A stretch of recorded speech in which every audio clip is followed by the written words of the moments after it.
ಕರ್ನಾಟಕ ರಕ್ಷಣಾ ವೇದಿಕೆ ಬೆಳ್ಳಿ ಹಬ್ಬದ ಸಂಭ್ರಮ.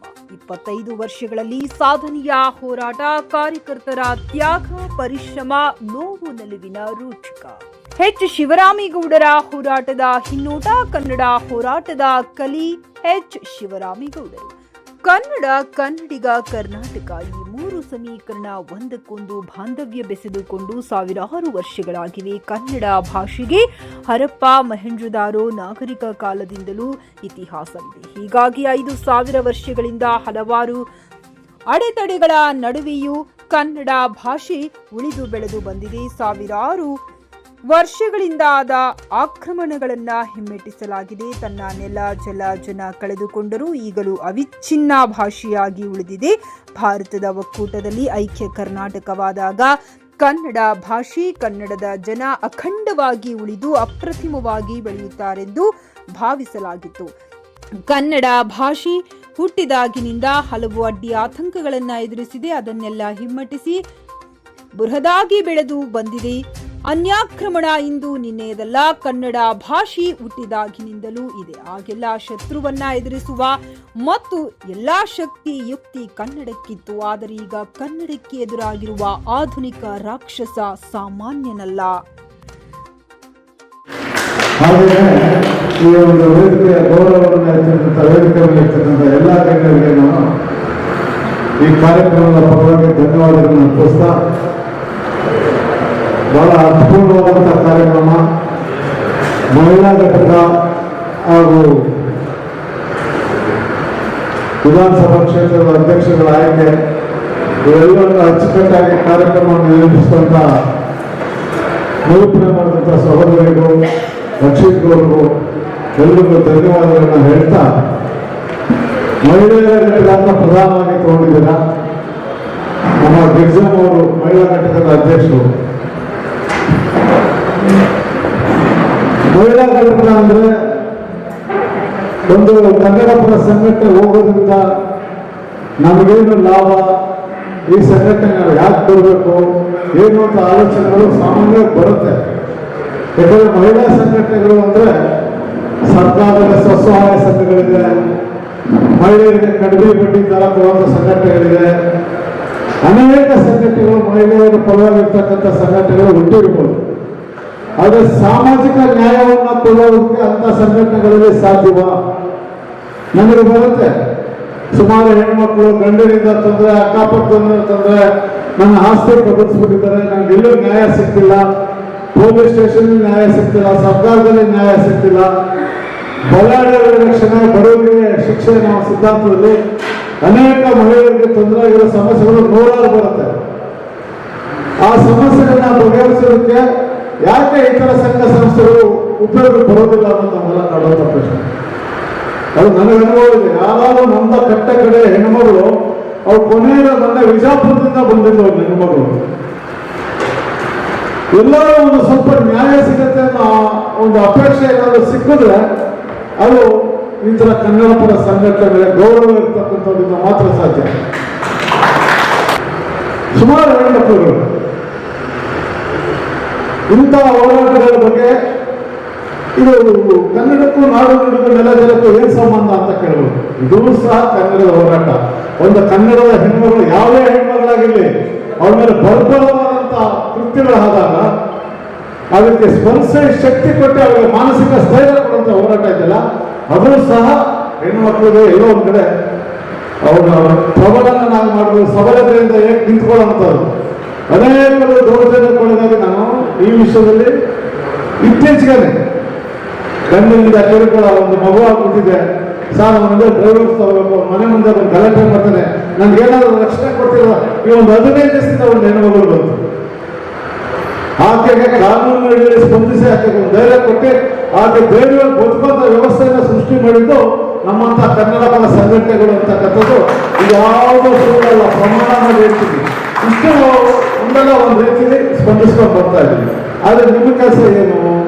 ಬಂದಿದ್ದೀರಾ ಸಂಘಟನೆಗೆ, ಬಲಗೊಳಿಸಬೇಕಾದ್ರೆ ಏನಾಗಬೇಕು? ನಿಮ್ಮ ಅಕ್ಕಪಕ್ಕದಲ್ಲಿರೋ ಸಮಸ್ಯೆಗಳಿದೆಯಲ್ಲ, ಅನೇಕ ಸಮಸ್ಯೆಗಳಿದೆ. ಒಂದು ಸರ್ಕಾರಿ ಕಚೇರಿಗಳಿಗೆ ನ್ಯಾಯ ಸಿಗಲ್ಲ, ಎಲ್ಲಾದ್ರೂ ಒಂದು ಕಡೆ ಉದ್ಯೋಗದ ಕಡೆ ಹೋದ್ರೆ ಅಲ್ಲಿ ಒಂಥರ ಕಿರುಕುಳ, ಇಲ್ಲ ಸಾಮಾಜಿಕವಾಗಿ ಈಗ ನೋಡಿದಿರಲ್ಲ, ರಸ್ತೆಗಳಲ್ಲಿ ಹೆಣ್ಮಕ್ಳ ಮೇಲೆ ಯಾವ ರೀತಿ ದಾಳಿಗಳಾಗ್ತಾ ಇದೆ, ದಿನನಿತ್ಯ ಯಾವ ರೀತಿ ದಾಳಿಗಳು, ಸರ ಕಿತ್ಕೊಂಡು ಹೋಗೋದು ಮಾಡೋದು, ಇವೆಲ್ಲ ಗಂಡಸರ ಮೇಲೆ ಎಲ್ಲ ಹೆಣ್ಮಕ್ಳ ಮೇಲೆ ಆಗ್ತಾ ಇರೋದು. ಇದು ಪ್ರಬಲವಾದ ಧ್ವನಿ ಎಲ್ಲಿ ಬಂದಿದೆ? ರಕ್ಷಣೆ ಕೊಡಬೇಕಾಗಿದೆ ಯಾರು ಪೊಲೀಸರು? ಯಾಕೆ ಇಷ್ಟು ಸರಗಳತನ ಇಲ್ಲಿಂದನೋ ಬಂದವರು ಫ್ಲೈಟ್ಗಳಲ್ಲಿ ಬರ್ತಾರೆ, 2 ದಿವಸದಲ್ಲಿ 100 ಹೆಣ್ಮಕ್ಳುಗಳನ್ನ ಸರ ಕಿತ್ಕೊಂಡು ಹೋಗ್ತಾ ಇದ್ದಾರೆ. ಇದು ದೌರ್ಜನ್ಯನೇ ಅಲ್ವಾ? ಪಾಪ ಎಲ್ಲ ಕಷ್ಟ ಬಿಟ್ಟಿದ್ದು ಹಳ್ಳಿ ಹೆಣ್ಮಕ್ಳುಗಳ ಕಷ್ಟ ಏನು? ಹಳ್ಳಿ ಹೆಣ್ಮಕ್ಳುಗಳು ಯಾವ ರೀತಿ ಬದುಕ್ತಿದ್ದಾರೆ?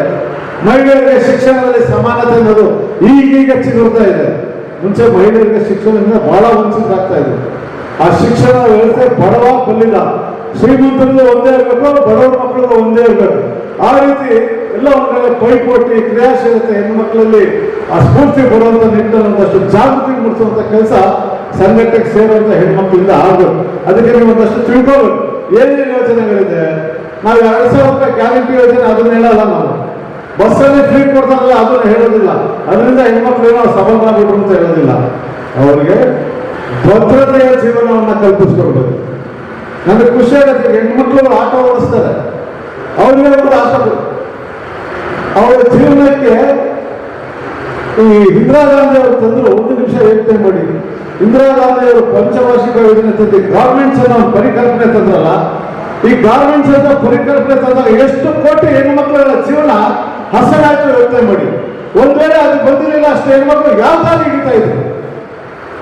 ಹುಡುಗ ಗಂಡ, ಮನೆಯ ಜವಾಬ್ದಾರಿ ಇಲ್ಲ, ಮಕ್ಕಳು ಹುಟ್ಟಿಸ್ಬಿಟ್ಟಿರ್ತಾನೆ, ಆ ಮಕ್ಕಳ ಮೇಲೆ ತಾಯಿ ಕರಡು ಅವ್ನ ತಂದೆ ಆದನ್ನು ಓಡೋಗ್ತಾನೆಲ್ಲೋ, ಅವನ್ನೆಲ್ಲ ಜವಾಬ್ದಾರಿ ಗೊತ್ತಂತ ಜವಾಬ್ದಾರಿಯನ್ನು ಕಲ್ಪಿಸ್ಕೊಡುವಂತ ವ್ಯವಸ್ಥೆ ಬೇಕಲ್ವಾ? ಇದನ್ನ ಆಲೋಚನೆ ಮಾಡೋ ನಿಟ್ಟಿನಲ್ಲಿ ಮಹಿಳೆಯರ ಸಬಲೀಕರಣ ಕೇವಲ ಪ್ರಚಾರದಲ್ಲೂ ಎಲ್ಲ ಪೇಪರ್ ಮೇಲೆ ಇದ್ರಾಗಲ್ಲ, ಅದನ್ನ ಕಾರ್ಯಗತಕ್ಕೆ ತರುವಂತ ಕೆಲಸಗಳನ್ನ ಸಂಘಟನೆ ಸೇರ್ಕೊಂಡಿದ್ದಾರಲ್ಲ ಅಂತವ್ರು ಆಲೋಚನೆ ಮಾಡಬೇಕು. ಮುಕ್ತಾಯ ಎಲ್ಲ ಕಡೆ ಬರ್ತಿದ್ದಾರೆ ಮಹಿಳೆಯರು, ಕನ್ನಡ ಪರ ಹೋರಾಟಗಳಲ್ಲಿ ಬರ್ತಾರೆ, ಎಲ್ಲಾದ್ರೂ ಅನ್ಯಾಯ ಮಾಡಿದ್ರೆ ಧ್ವನಿ ಎತ್ತಿ ನಿಂತ್ಕೊಳ್ತಾರೆ, ಒಂದಷ್ಟು ನ್ಯಾಯವನ್ನು ಕೇಳ್ತಾರೆ. ಎಲ್ಲ ಒಬ್ಬರು ತಪ್ಪು ಮಾಡಿದ್ರು ನ್ಯಾಯಪರ ಮಾತಾಡ್ತಕ್ಕಂಥ ಹೆಣ್ಮಕ್ಳ ಧ್ವನಿ ದೊಡ್ಡದಾಗಬೇಕು ಅಂತ ಹೇಳ್ತಾ, ಹಾಗೆ ನನ್ನ ವಿಧಾನಸಭಾ ಕ್ಷೇತ್ರದ ಒಂದಷ್ಟು ಕಾರ್ಯಕರ್ತರು ಸೇರ್ಪಡೋದು. ನೀವು ಅಷ್ಟೇ ಕನ್ನಡದ ಹೋರಾಟ ಪ್ರಬಲವಾಗಬೇಕು, ಜನರ ಮನಸ್ಸಿಗೆ ತರಬೇಕಂದ್ರೆ ಇಂಥ ಸಂಘಟನೆಗಳಲ್ಲಿ ಜಾತಿಯನ್ನ ತರಬೇಡಿ, ಧರ್ಮವನ್ನ ತರಬೇಡಿ, ಭಾಷೆನೂ ಅಷ್ಟೇ, ಯಾವುದೇ ಭಾಷೆಗಳಾಗಿರ್ಲಿ. ನಮ್ಮ ನಾಡಿಗೆ ಬಂದು ನಾನು ನಿಮ್ಮ ಜೊತೆ ಸೇರ್ಕೊಳ್ತೀನಿ ಅಂದ್ರೆ ನಮ್ಮವರ ಜ್ಞಾನಪೀಠ ಪ್ರಶಸ್ತಿ ಪಡೆದ 8 ಜನರಲ್ಲಿ 6-7 ಜನರ ಮನೆ ಮಾತ್ರ ಬೇರೆ ಬೇರೆ ಭಾಷೆ. ಕೊಂಕಣಿ ಇದೆ, ಮರಾಠಿ ಇದೆ, ತಮಿಳ್ ಇದೆ, ಮಾಸ್ಟರ್ ಅವರು ತಮಿಳು, ಕಾರಂತರು ಕೊಂಕಣಿ, ಬೇಂದ್ರೆ ಅವರು ಮರಾಠಿ. ಇವರೆಲ್ಲ ಕನ್ನಡ ತಾಯಿ ತೇರನ್ನ ಈ ನೆಲದಲ್ಲಿದ್ದೀನಿ, ನನ್ನ ತಾಯಿ ಕನ್ನಡ ಮೇಲೆ ತತ್ಕೊಂಡು ಹೇಳಿದಕ್ಕೆ. ಒಳ್ಳೆ ಹೋರಾಟಗಾರರು, ಒಳ್ಳೆ ವ್ಯಕ್ತಿಗಳು, ಕನ್ನಡಕ್ಕಾಗಿ ದುಡಿತಾರೆ, ಏನೇ ಒಂದು ಕಷ್ಟ ಆದರೂ ಬರ್ತಾರೆ ಅಂತ ಹೇಳಿ ನಾವು ಚರ್ಚೆ ಮಾಡಿ ನಂತರ 1 ತಿಂಗಳ ನಂತರ ಈ ಕಾರ್ಯಕ್ರಮ ನಾವು ಹಮ್ಮಿಕೊಂಡಿದ್ದೀವಿ. ನಾನು ಹೇಳೋದನ್ನ ಸ್ವಲ್ಪ 2 ಮಾತಲ್ಲಿ ಮುಗಿಸ್ತೀನಿ, ಅನೇಕರು ಮಾತಾಡಬೇಕು. ಈ ಒಂದೇ ಪಕ್ಷ ಅಂತಲ್ಲ, ನಾವು ಯಾವುದೇ ಒಂದು ನನಗೆ ಸಂಬಂಧ ಇಲ್ದಿರೋ ರಾಜ್ಯ ಇದ್ರೂ ನಾನು ಅದನ್ನು ಮಾಡ್ತೀನಿ. ಮುಂದಕ್ಕೆ ಕೆಂಗೇರಿಯಲ್ಲೂ ಆದಷ್ಟು ಬೇಗ ಒಂದು ಶಾಖೆ ನಡೀತಾ ಕಾರ್ಯಕ್ರಮ ನಾವು ಹಮ್ಮಿಕೊಂಡಿದ್ದೀವಿ, ರಕ್ಷಣೆ ತಂದಿದ್ದೀನಿ, ಅದನ್ನು ಆದಷ್ಟು ಬೇಗ ನಾವು ಮಾಡ್ತೀವಿ. ಇನ್ನು ಅನೇಕ ನಮ್ಮ ಸಂಘಟನೆಯಲ್ಲಿ ಮಹಿಳೆಯರು ಅವರಿಂದ ಮುಂದೆ ಬರ್ತಾರೆ, ಆಲ್ರೆಡಿ ತುಂಬ ಜನ ಮುಂದೆ ಬಂದಿದ್ದಾರೆ, ಇನ್ನು ಮುಂದೆ ಬರ್ತಾರೆ. ವೇದಿಕೆ ಮೇಲೆ ಯಾರು ಮಾತಾಡಲ್ಲ ಅಂತ ಹೇಳ್ತಾರೋ, ಇನ್ನು ಮುಂದೆ ಅವ್ರು ಹೆಚ್ಚಿನಾಗಿ ಮಾತಾಡುವಂತೆ ಎಲ್ಲರೂ ಆಗ್ತಾರೆ ಅನ್ನೋ ನಂಬಿಕೆ ನನಗಿದೆ. ನಮ್ಮ ಶಿವರಾಮಣ್ಣ ಅವರು ಅವರ ಒಂದು ಬಣ್ಣದಲ್ಲಿ ನಾವು ಇದೀವಿ ಅಂತಂದ್ರೆ ನಾವು ಯಾವುದೇ ಥರದಲ್ಲೂ ಹಿಂದೆ ಸರಿಯುವಂಥ ಅವಶ್ಯಕತೆನೇ ಇಲ್ಲ. ಯಾಕಂದ್ರೆ ಅವರಲ್ಲಿ ಯಾವತ್ತೂ ಇರೋದು ಒಂದೇ ಒಂದು ನ್ಯಾಯ ಧರ್ಮ ಅಷ್ಟೇ. ನ್ಯಾಯ ಪರವಾಗಿದ್ದಾಗ ಶಿವರಾಮಣ್ಣ ಇರ್ತಾರೆ. ಅದಕ್ಕೆ ನಾವು ಹೇಳಿದ್ರೆ ಜೈ ಜೈ ವೀರಣ್ಣ ಅಂದ್ರೆ ಜೈ ಜೈ ಶಿವರಾಮಣ್ಣ ಅಂತ. ಕರ್ನಾಟಕ ರಕ್ಷಣಾ ವೇದಿಕೆ ಮಹಿಳಾ ಘಟಕಕ್ಕೆ ಸತ್ಯದೇವಿ ಪಿ ಪ್ರೆಸಿಡೆಂಟ್ ರಾಜಾಜಿನಗರ ವಿಧಾನಸಭಾ ಕ್ಷೇತ್ರ ಆಯ್ಕೆಯಾಗಿದ್ದಾರೆ. ತಾಯಿ ಭುವನೇಶ್ವರಿಗೆ ಮೊಟ್ಟ ಮೊದಲನೇದಾಗಿ ನನ್ನ ನಮಸ್ಕಾರಗಳು. ಹಾಗೆ ನಮ್ಮ ಕರ್ನಾಟಕ ರಕ್ಷಣಾ ವೇದಿಕೆಯ ನಮ್ಮ ಅಣ್ಣವರಾದ ಶಿವರಾಮೇಗೌಡರವರಿಗೂ ನಮ್ಮ ವಂದನೆಗಳು. ಹಾಗೆ ವೇದಿಕೆಯ ಮೇಲೆ ಆಸೀನರಾಗಿರುವಂತಹ ಪ್ರತಿಯೊಬ್ಬ ಗಣ್ಯರಿಗೂ ನನ್ನ ವಂದನೆಗಳು. ಹಾಗೆ ಕನ್ನಡ ಪರ ಸಂಘಟನೆ ಹಾಗೂ ಕರ್ನಾಟಕ ರಕ್ಷಣಾ ವೇದಿಕೆಯ ಒಂದು ರತ್ನಗಳೇ ಅಂತ ಹೇಳ್ಬೋದು. ನಿಮ್ಮನ್ನೆಲ್ಲ ನೋಡಿ ತುಂಬಾನೇ ಖುಷಿ ಆಗ್ತಾ ಇದೆ ಇವತ್ತು. ಸೊ ತಮ್ಮೆಲ್ಲರಿಗೂ ಈ ಕಾರ್ಯಕ್ರಮಕ್ಕೆ ಸ್ವಾಗತ. ಹಾಗೆ ಇವತ್ತು ನನಗೆ ಈ ಸ್ಟೇಜ್ ಮೇಲೆ ಮಾತಾಡೋಕ್ಕೆ ಅವಕಾಶ ಮಾಡಿಕೊಟ್ಟಂತಹ ನಮ್ಮ ರಾಜರಾಜೇಶ್ವರಿ ನಗರದ ವಿಧಾನಸಭಾ ಕ್ಷೇತ್ರದ ಜಯಂತ್ ಸರ್ ಅವರಿಗೆ ನನ್ನ ತುಂಬ ಹೃದಯದ ಧನ್ಯವಾದಗಳು. ಯಾಕಂದರೆ ಇವತ್ತು ನಾನು ಈ ಸ್ಟೇಜ್ನಲ್ಲಿ ಮಾತಾಡ್ತಾ ಇದ್ದೀನಿ, ಅವರು ನಮ್ಮ ಕೆಲಸಗಳನ್ನು ಗುರುತಿಸಿ, ಮೇಡಮ್ ನೀವು ಯಾಕೆ ನಮ್ಮ ಒಂದು ಸಂಘಟನೆಗೆ ಬರಬಾರ್ದು, ನಿಮ್ಮ ಒಂದು ಆಸಕ್ತಿ, ಆ ಚಟುವಟಿಕೆ, ಒಂದು ಸೋಷಿಯಲ್ ವರ್ಕ್ ಏನು ನೀವು ಮಾಡ್ತಾ ಇದ್ದೀರಾ, ನಮ್ಮ ಸಂಘಟನೆಗೆ ಜೊತೆಗೆ ಬಂದು ಮಾಡಿದಾಗ ನಿಮಗೆ ಇನ್ನೂ ಶಕ್ತಿ ಬರುತ್ತೆ ಅಂದರು. ನಿಜವಾಗ್ಲೂ ನಾನು ಏನೇನೋ ಮಾತಾಡಬೇಕು ಅಂತ ಬಂದೆ, ಬಟ್ ಇಲ್ಲಿ ನಮ್ಮ ಸಂಘಟನೆಯವರು ಮಾತಾಡೋದನ್ನ ಕೇಳಿ ಒಂದು ರಕ್ತ ಹೆಂಗೆ ಹರಿತಾ ಇತ್ತು ಅಂದರೆ ಅಷ್ಟು ಮೈಯೆಲ್ಲ ರೋಮಾಂಚನ ಆಗ್ತಾ ಇತ್ತು. ಎಷ್ಟು ಚೆನ್ನಾಗಿ ಮಾತಾಡ್ತಾ ಇದ್ದಾರೆ, ಎಷ್ಟು ನಮ್ಮ ಕನ್ನಡ, ನಮ್ಮ ಭಾಷೆ ಉಳಿಸ್ಬೇಕು ಅಂತೇಳಿ ಎಷ್ಟು ಹೋರಾಡ್ತಾ ಇದ್ದಾರೆ ಅನ್ನೋದು ತುಂಬಾನೇ ಖುಷಿ ಆಗ್ತಾ ಇದೆ. ಹಾಗಾಗಿ ನಾನು ಒಂದು ಮಗುವಾಗಿ ಇವತ್ತು ಬಂದು ಸೊ ಇಲ್ಲಿ ಬೆಳತೀನಿ, ಬೆಳೆಸೋರು ನನಗೆ ಅಣ್ಣವರೆಲ್ಲ ಇದ್ದಾರೆ, ಮತ್ತೆ ಎಲ್ಲ ನನ್ನ ಅಕ್ಕ ತಂಗಿರಾಗ್ಬೋದು, ನನ್ನ ಅಣ್ಣ ತಮ್ಮರು ಎಲ್ಲರೂ ನನ್ನನ್ನು ಬೆಳೆಸ್ತಾರೆ ಅಂತ ಹೇಳ್ತಾ ಈ ಒಂದು ಕಾರ್ಯಕ್ರಮಕ್ಕೆ ಮಹಿಳೆಯರು ತುಂಬಾ ಜನ ಬಂದಿದ್ದಾರೆ ಅಂತ ಹೇಳಿದ್ರು. ಸೊ ನನ್ನ ಫ್ರೆಂಡ್ಸ್ ತುಂಬಾ ಜನ ಬಂದಿದ್ದಾರೆ, ತುಂಬಾ ಧನ್ಯವಾದಗಳು ಎಲ್ಲರಿಗೂ. ಮತ್ತೆ ಮೀಸಲಾತಿ ಅಂತ ಹೇಳ್ತಾರೆ. ಸೊ ಅದು ಮೀಸಲಾತಿ ಅನ್ನೋದು ಬಂದು ಅದು ಗೌರ್ಮೆಂಟ್ ಲೆಕ್ಕಕ್ಕೆ ಆಗೋಯ್ತು. ಮೀಸಲಾತಿ ಅಂತ ಬಂದಾಗ ಫಸ್ಟ್ ನಾವು ನಮ್ಮ ಮನೆಯಲ್ಲಿ ನಮ್ಮ ಹೆಣ್ಮಕ್ಳಾಗ್ಬೋದು, ನಮ್ಮ ಯಾರೇ ಒಂದು ಹೆಂಡತಿ ಆಗ್ಬೋದು, ಒಂದು ತಾಯಿ ಆಗ್ಬೋದು, ಅವ್ರಿಗೆ ಫಸ್ಟ್ ನಾವು ಮನೆಯಲ್ಲೇ ಮೀಸಲಾತಿ ನಾವು ಕೊಡ್ಬೇಕು. ಯಾಕಂದ್ರೆ ಅವ್ರಿಗೆ ನಾವೊಂದು ಧೈರ್ಯ ಕೊಡ್ಬೇಕು, ಹೋಗಿ ಹೊರಗಡೆ ಮಾಡಿ. ಯಾಕಂದ್ರೆ ಒಂದು ನಂಬಿಕೆಯಲ್ಲಿ ನಮ್ಮ ಹೆಣ್ಮಕ್ಳು ನಮ್ಮ ಮನೆಯಲ್ಲಿ ಇರ್ತಾರೆ. ಅದೇ ನಂಬಿಕೆ ಇಟ್ಕೊಂಡು ಅವರು ಹೊರಗಡೆ ಕಳಿಸ್ದಾಗ ಏನಾಗುತ್ತೆ, ನಿಜವಾಗ್ಲೂ ಹೆಣ್ಮಕ್ಳು ಎಷ್ಟು ಚೆನ್ನಾಗಿ ಕೆಲಸ ಮಾಡ್ತಾರೆ. ಈ ಒಂದು ಮನೆಗೆ ಕೊಡೋದು ಎಷ್ಟು ಸಿಸ್ಟಮ್ ಇಟ್ಟಿರ್ತಾರೆ, ಒಂದು ಊಟ ಒಂದು ಸೊಪ್ಪು ಬಿಡಿಸೋದ್ರಿಂದ ಅದು ಅಷ್ಟು ನೀಟಾಗಿ, ಅಷ್ಟು ಅಚ್ಚುಕಟ್ಟಾಗಿ ಮನೆಯನ್ನ ಮಕ್ಕಳನ್ನ ಬೆಳೆಸೋದು, ಅತ್ತೆಮಾರನ್ನ ನೋಡ್ಕೊಳ್ಳೋದು, ಎಲ್ಲರೂ ಒಂದು ಹೆಣ್ಣು ಮಾಡೋದ್ರಿಂದ ಅದೇ ಹೆಣ್ಮಕ್ಳು ಹೊರಗಡೆ ಕಳಿಸಿ ಅವರು ನಿಜವಾಗ್ಲೂ ನಮ್ಮ ಕನ್ನಡ ಆಗ್ಬೋದು, ನಮ್ಮ ದೇಶನ, ನಮ್ಮ ರಾಜ್ಯನ ನಿಜವಾಗ್ಲೂ ಬೆಳೆಸ್ತಾರೆ ಅಂತೇಳಿ ಖಂಡಿತ ಒಂದು ನಂಬಿಕೆಯಲ್ಲಿ ಪ್ರತಿಯೊಬ್ಬ ಮನೆಯಲ್ಲೂ ಅವರಿಗೆ ಒಂದು ಸಪೋರ್ಟ್ ಕೊಡಬೇಕು. ಹಾಗೆ ನಮ್ಮ ಕರ್ನಾಟಕ ರಕ್ಷಣಾ ವೇದಿಕೆ ಇಡೀ ಪ್ರಪಂಚಾದ್ಯಂತ ಇನ್ನೂ ಹೆಸರು ಮಾಡಿ, ನಮ್ಮ ಮಹಿಳೆಯರಿಗೆ, ನಾನು ಮಹಿಳೆ ಆಗಿರೋದ್ರಿಂದ ನಾನು ನಮ್ಮ ಎಲ್ಲ ಮಹಿಳೆಯರಿಗೆ ಜಾಸ್ತಿ ಸಪೋರ್ಟ್ ಕೊಡ್ತೀನಿ. ಹಾಗೆ ನಮ್ಮ ಎಲ್ಲ ಅಣ್ಣಂದಿರು ನನಗೆ ಸಪೋರ್ಟ್ ಮಾಡಬೇಕು, ಅದೇ ವಿಷಯ. ಆದರೆ ನಿಮ್ಮೆಲ್ಲರ ಸಪೋರ್ಟ್ ನನಗೆ ಬೇಕು. ಸೊ ಮುಂಬರುವ ದಿನಗಳಲ್ಲಿ ಇನ್ನೂ ಹೆಚ್ಚು ಕೆಲಸ ಮಾಡಿ ನಿಮ್ಮೆಲ್ಲರ ಮುಂದೆ ನಾವು ನಮ್ಮ ಹೆಣ್ಮಕ್ಳು ಸಹಿ ಅನ್ನಿಸ್ಕೊಳ್ತೇವೆ ಅನ್ನೋದು ಗ್ಯಾರಂಟಿ ನಾನು ನಿಜವಾಗ್ಲೂ ಕೊಡ್ತಾ ಇದ್ದೀನಿ. ಯಾಕಂದ್ರೆ ಇದು ಮಾತಲ್ಲ, ಬರೀ ಮಾತಿಗೆ ಸ್ಟೇಜ್ ಮೇಲೆ ನನ್ನ ಹಸ್ಬೆಂಡ್ ಹೇಳ್ತಾ ಇರ್ತಾರೆ, ಸ್ಟೇಜಲ್ಲಿ ನಿಂತ ಮಾತಾಡ್ಬೇಕು, ಹುಷಾರಾಗಿ ಮಾತಾಡಬೇಕು ಅಂತೇಳಿ. ಅದು ಹೌದು ನಿಜ.